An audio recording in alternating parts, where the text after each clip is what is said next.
Toulon knockout at the America's Cup World Series. A tale of two records. Maxis rule Sardinia. And now in the newsroom, here's Vittorio Malingri. NC Sports, plunge into the action.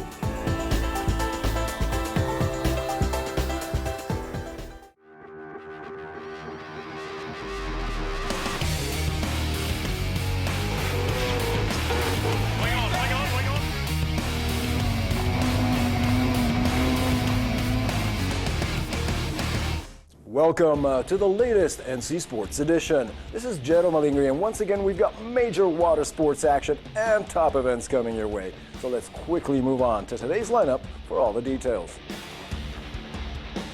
Surprise, surprise, the America's Cup Big Three taste the knockdown in Toulon, while Artemis and Team France share in the glory. AC insider Jack Griffin joins the newsroom for the analysis. Iffland and Navratil conquer Pembrokeshire at the Cliff Diving World Series. Paralympians battle for gold in Rio, while the Maxis go full on for their classic meet in windy Costa Smeralda. Then, a tale of two records, huge and tiny. Comanche in the Atlantic and Feel Good in the Med. Father and son crew join the studio with the inside story. Plus, from Australia, another sailor girl adventure with Nic Douglass's exclusive report on board Wild Oats at Hamilton Island Racing Week. And plenty more. Well, racing in Toulon last weekend proved all viable forecasts dead wrong. But while it may not put a serious dent on the overall leaderboard at the World Series, it did show that this America's Cup can be full of surprises. Next, all the details and the action on today's top story.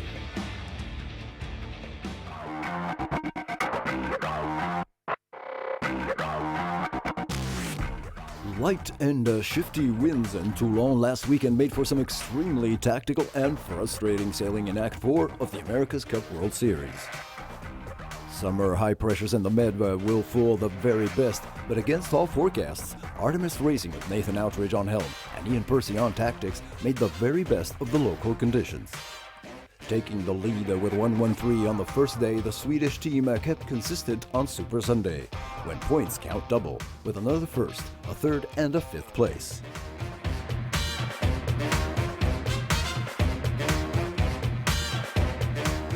The next surprise was Dean Barker's SoftBank Team Japan, that nabbed second thanks to a strong comeback on the last three races, while Ainsley's Team BAR mixed wins and lasts to snatch third place overall from Costa and Team France and Francamont on their home waters. But the biggest surprise coming from Act 4 of this America's Cup World Series has to be the two knockdowns delivered to Emirates Team New Zealand and Oracle Team USA.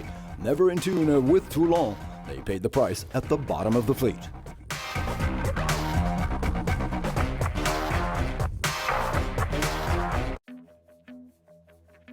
Welcome back to Jack Griffin, editor at cupexperience.com. Well, Jack, that really did not go according to the forecast, did it? And I'm pretty sure we weren't the only ones to get it wrong. Hey, Jero, it's great to be back. Hey, listen, I got one thing right. I said that Groupama Team France was probably not going to get on the podium, and in fact, that was exactly right. They missed by just 2 points. Everything else I predicted went wrong, though. And we'll just chalk that up to the light and fluky conditions. It wasn't just the sailors who had trouble with the patchy race course. I guess it was us, the predictors, as well. Well, it really, yes, the lack of wind definitely reshuffled the game for the worse. And it's also hard to say that there was any, real advantages there from a real strength point of view. I guess luck played a big part, didn't it? Yeah, luck played a big part, although, good people manage to make their own luck sometimes. Certainly Ian Percy was making his own luck by doing a good job of picking the way through the patchy race course for Artemis Racing, who won the regatta. But, they did that with a score line on the second day, the double points day. Their score line was 1-3-5. The other teams had even more problems, and that's what allowed Artemis to win the regatta. I mean, look at the top teams in the leaderboard. only Ben Ainslie Racing managed to get on the podium. The other two top teams came in to Oracle Team USA last for the regatta and Team New Zealand next to last. Crazy. Now, this will probably not affect the overall standings very much, but it does at least open up the field somewhat. Let's listen into some of the post-race comments, and then we'll be back for some more. Ask Jack. We can share the medal. Yeah, it's nice. Everyone loves a gold medal, and we sell very well this weekend, so we're very happy to walk away with the win. Pretty disappointed, to be honest, with how we went today. It was, we were in touch after yesterday, going into today's sailing, and sort of ended up making too many mistakes, did too many manoeuvres, I think, for the conditions. I deserve a punishment after this weekend, but it's look, that's racing. We've had bad results before, and it's how a team comes back. It's not how many times you get knocked down, it's how many times you can get back up.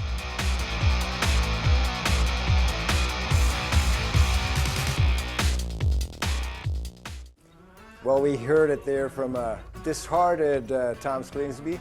Now, there's one more race left in the series in Fukuoka, Japan this November. The big news, however, comes from CEO Russell Coutts. It was recently announced that they want to make the America's Cup a biannual event. What do you think about this, Jack? What are the pluses and the minuses of such an operation? Well, it's something that they've wanted to do for some time, is to get the America's Cup more frequent and more known in advance. You want to be able to make commitments to teams. You want to attract new teams. You want to commit to venues. You want to commit to sponsors. You want to commit to broadcasters. All of that is really important for making the America's Cup more of a commercial sports entertainment business. But it's hard.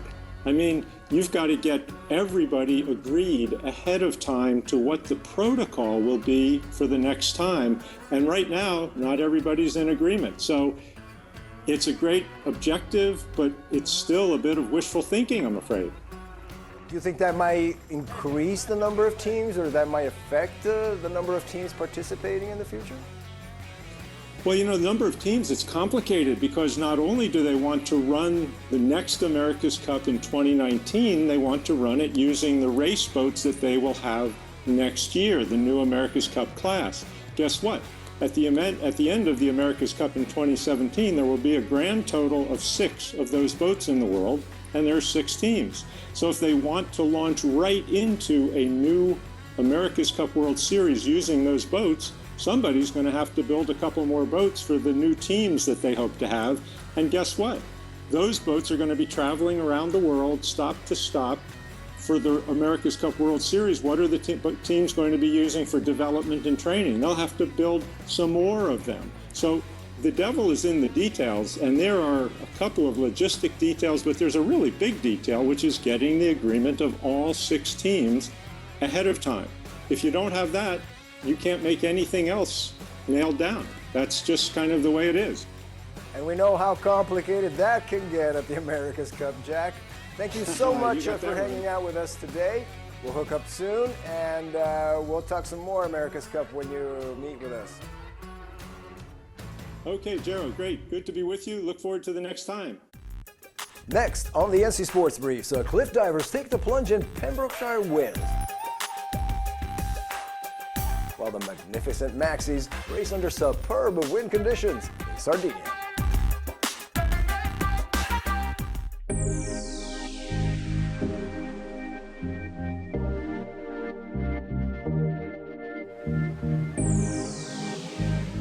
All eyes were on reigning champ and home favorite Gary Hunt as the Cliff Diving World Series descended on Pembrokeshire, Wales.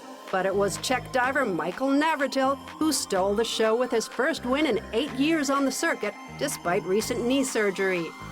Hunt had to settle for runner-up, followed by American Andy Jones in third in a condensed version of the event, originally planned over 2 days but cut short by strong winds. In the women's camp, wildcard Aussie Rhiannon Iffland made it 3 wins and 4 stops to extend her overall lead with 3 rounds to go.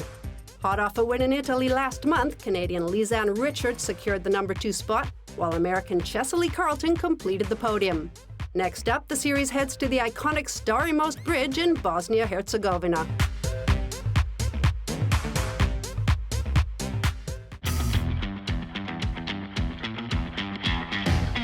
Paralympic water sports are finally in the global limelight this week as competition gets off the blocks for Rio 2016. In sailing, 3 classes are included in the games: the 3-person sonar, the 2-person scrubbed 18, and the single-handed 2.4 meter.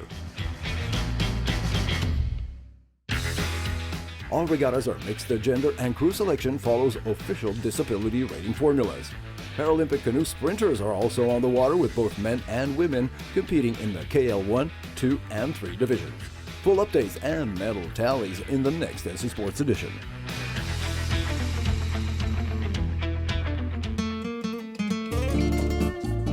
Sunshine, blue skies, and 10 to 12 knot breezes set a pristine stage as the 27th edition of the Maxi Yacht Rolex Cup and the Rolex 72 World Championship wrapped up in Portocervo, Sardinia. Defending champ Bellamente with American Haupt Fouth at the helm dominated from the start to maintain her crowd in the Maxi 72 class. Thomas Bescher's open season triumphed in the Wallies, and Kim Schindelhauer's win-win sealed the victory in the Super Maxis. Leopard 3 prevailed in the Maxi Racing fleet. My Song took the Maxi Racing cruising title in what was likely the final race of her career, and Italy's Atlanta 2 came out on top in the Mini Maxi Racing, ending a 9-year drought. Rounding out the week-long regatta that saw a record 52 boats participating, Wally No clinched the Mini Maxi Racing cruising title, and Grande Orazio was number 1 among Southern Wind yachts. And now, NC Sports correspondent Nic Douglass hopped on board Comanche's arch-rival, Wild Oats 11. The world's favorite sailor girl was on location for Hamilton Island Racing Week. Let's check out her report from this annual Aussie Classic. Hi NC Sports fans, Nic Douglass here bringing you all of the action from Audi Hamilton Island Race Week.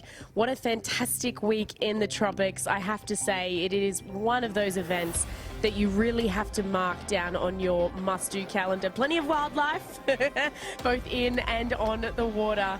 And from the Pretty to the Grand Prix, just so much action. From Cats, you can see there an Extreme 40 on the screen, GC32 making an appearance, as well as all of the regulars, all of the usual suspects. And it did come down to the usual suspects in IRC Division 1. It was 3 TP52s fighting it out for the Australian national titles, but it was Bojas that took 3 from 3 in this instance. Absolutely fantastic to see. But you couldn't help but keep your eyes absolutely focused on the Maxis. Wild Oats 11, it is her home club, Hamilton Island Yacht Club, and the newly branded Ragamuffin 100 now going as Scallywag. Gosh, there was some match racing, so much tight action, moments where I'm sure competitors as well as spectators held their breath. And I got to see it all firsthand. I was on board Wild Oats 11 for the final day of racing. Absolutely incredible action. You can see here some pre-start action from that final day where we were match racing. 2 100-footers match racing in the pre-start. Absolutely fantastic. You can see Wild Oats 11 had to jibe out back onto starboard and then flop back over onto port, filling her code 0, and off we went, taking it away. And we weren't headed actually for the rest of the race. An absolutely awesome final day of racing, and I was just so lucky I got to spend it on Wild Oats 11 with the Maxis sailing all the way through the fleet in 25 plus knots of breeze. What more could you want? Definitely on the to-do list for next year, and it was fantastic as well to see all of our Australian Olympians head straight to Hamilton Island Race Week so that they could share their medals with those that helped them so much on their journeys. And I know that you've seen already here on NC Sports plenty of those exclusives, but you can see the one-on-ones direct on my channel as well as the live footage from on board with Wild Oats 11, so make sure you check that out. Thanks again guys for having me. Plenty more adventures coming soon.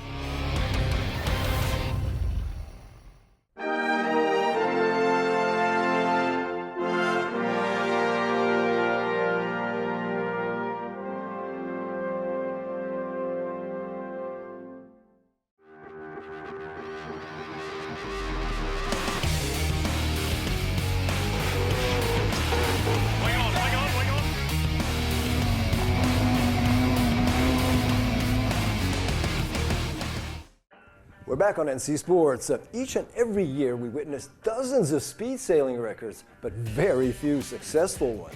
Yet this summer, two very different boats raised the bar respectively in the Atlantic and the Mediterranean, Comanche and Feel Good, a tale of two records.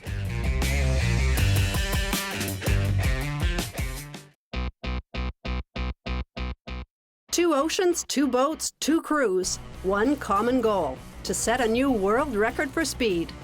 On July 22nd, Comanche, arguably one of the fastest 100-foot monohulls to date, left the Ambrose Light Tower in New York eastbound.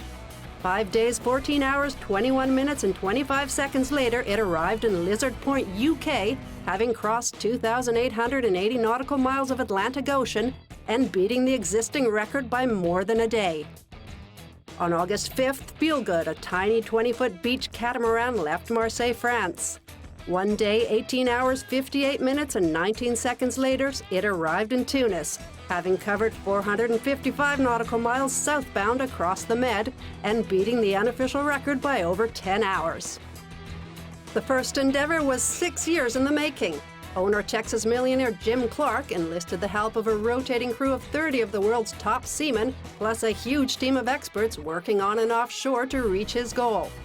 The second attempt involved a pair of sailors, Vittorio and Nico Malingri, father and son, with a huge family tradition and backed by shore team leader Cesare Grassotti. Designed in 2007 by catamaran guru Cito Aviles Ramos and Vittorio, the following year, as Royal Oak, Feel Good set the unofficial single-handed record on the Dakar-Guadalupe Atlantic route. Both Comanche and Feel Good are now the fastest and most innovative boats in their classes. Both are record breakers, but they each made it to the finish line with very distinct budgets, of course, but also style and approach.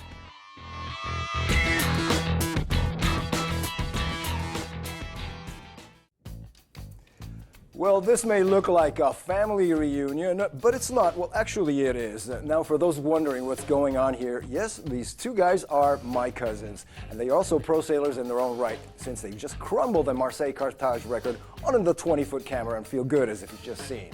So I'm forced to have them on the show now. Hello, Vittorio and Nico, and welcome on the show. Hi, everybody. Hi, Jerry. Good morning. So now, Vittorio, August 5, Marseille. You find the perfect storm, 35 knots, and then you take off in these extreme conditions when everybody was going back in. Tell us a little bit how this record developed. It was a great ride. We were waiting for the wind a couple of weeks, and finally there was a coup of Mistral coming. Our Navimeteo consultants prepared us to this, and the wind was growing. We were expected 45 knots. We were a bit nervous because the boat is really tiny boat, and we decided to start anyway, and we did in the first morning, first light, just seconds after the cold front, and we just start to ride down the waves in the Lion Grove. We were aiming to be in front of the bad weather. In the back of us there were 50, 55, and we sailed all the day with 40 knots. So what was that like, Nico? I mean, for you, the impression must have been big. See, we was very concentrated that morning because we was waiting for a strong wind. And after a couple of hours, we realized that the boat was going very, very good in the wave. We relaxed a little bit, always concentrate because we was waiting, like you say, the strong wind. But we realized that the boat Feel Good was right for that. And then basically you kept on, the miles kept building up, and plus 10, plus 20, plus 30, and in the end you guys actually improved this record by 10 hours, if not more. I mean, were you even expecting anything like this from this boat, Vittorio? No, we improved it about 11 hours less 5 minutes. This is 20% of on the time of Ivan Bugnoni. We were really surprised because when we get near the Sardinian coast, the first morning, we had communication and we find out we were 50 miles ahead. So for you, you were basically sailing in the blind. Now, Nico, before you left for myself, I told you, now if you want to make it to the show, you got to make this record. And this was your very first record attempt, so not bad for a rookie. Now, what was it really like racing side by side with your father? No, it was a great experience. We sailed together from like 7 years. We always sail just working, and so I was always the guy that said, okay, let's go faster, faster, faster, but we was working, so we cannot. And this time, it was the record attempt, so we finally can push it. Well, in fact, this was a tall order for Nico because his family tradition is pretty steep in terms of professional sailing. Let's see why.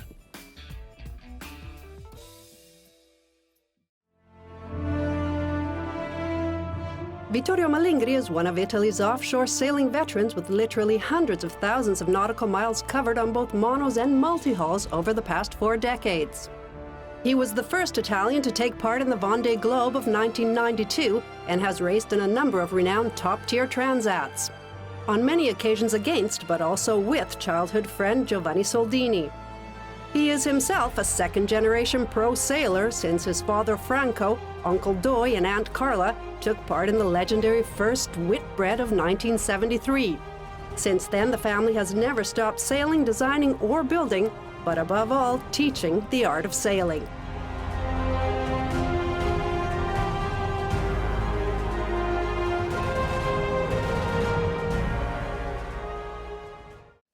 Well, that gives us a little bit of a sense of the family tradition. Now, Vittorio, the Vendée Globe is starting on November 6th, just a few weeks away, and this is a particularly significant regatta for you. The foiling factor, how determinant is that going to be at the next Vendée Globe Challenge? Of course, the first topic all the world of sailing in the ocean is speaking about is foils. And it's for sure a plus in flat water, with no doubt, and also a lot of fun. But in the ocean, in endurance sailing, can be reverse. It's already difficult to start and arrive with a very simple boat. It's a challenge for all the short team to prepare a boat that goes over Cape Hope, Lewin, and then Cape Horn. Of course, more trick you put on a boat and more... more gimmicks, more chances for it to break. Exactly. I'm really concerned about seaweed, for example. We have the kelp in the Southern Ocean. It's like a big fettuccine in this section. No, it's a bunch of it. Piece of wood, piece of plastic. This is the technical reason. Then there is a political reason. Each foil costs $150,000 to $200,000. So you have 2 on a boat. It's $500,000. No, it's and we have the problem to find sponsor. And immediately a boat costs. Of course, if you want big performance, you have to put everything on the table, throw big money on it, and So there is these 2 points of view. And now Dakar Guadalupe. Tell me a little bit about that next year. I mean, it's the Atlantic Ocean. That's the Atlantic. It's totally another world. It's gonna be less than 11 days, we hope. So it's very different compared to this record, because it's a lot of mind, a lot of endurance, a lot of resistance, a lot of concentration. It's not only to go fast as you can. 11 days on that boat, in the ocean. You suffer more on that kind of boat, or the satisfaction is so great that you just forget about it? Very tough boat. Very tough boat. Physically, it's very strong. You arrive in the end completely without energy. But it's a very, very big experience, because it's you and the sea.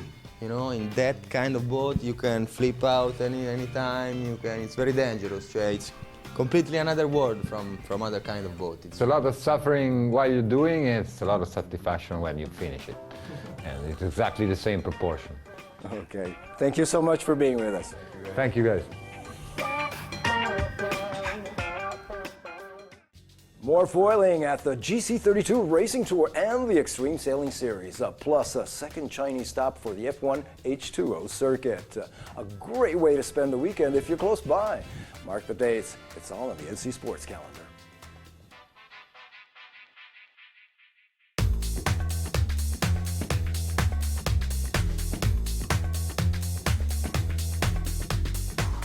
The 2016 GC32 Racing Tour heads to Spain's Andalusian coast for the Soto Grande Cup from September 22nd to 25th.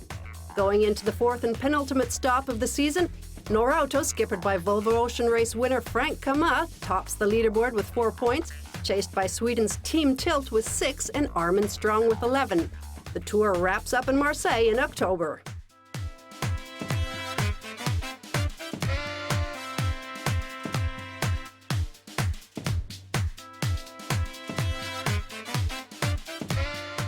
From the northern waters of St. Petersburg, the Extreme Sailing Series moves south to Madeira, Portugal for round 6 from September 22nd to 25th. Oman Air leads the series thus far with 58 points, but with Team Malingri and Red Bull Sailing trailing by only 5 and 6 points respectively, the action looks set to heat up going into the third last stop of the season. The series remains in Portugal for round 7 before heading to Australia for the final showdown.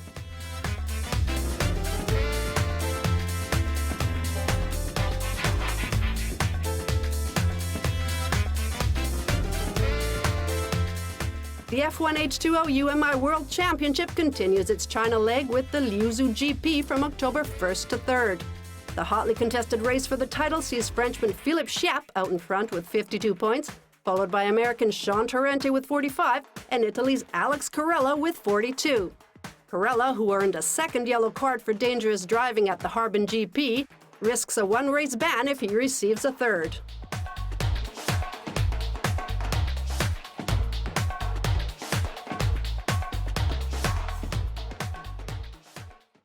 Thanks for staying with us. We'll be catching up next week with all major ongoing events. In fact, Pro Kite Foilers just completed their World Championship in China, and WSL pros are on the break at California's Trestles. Highlights coming right up. I'm Vittorio Malingri, and remember, plunge into the action with NC Sports.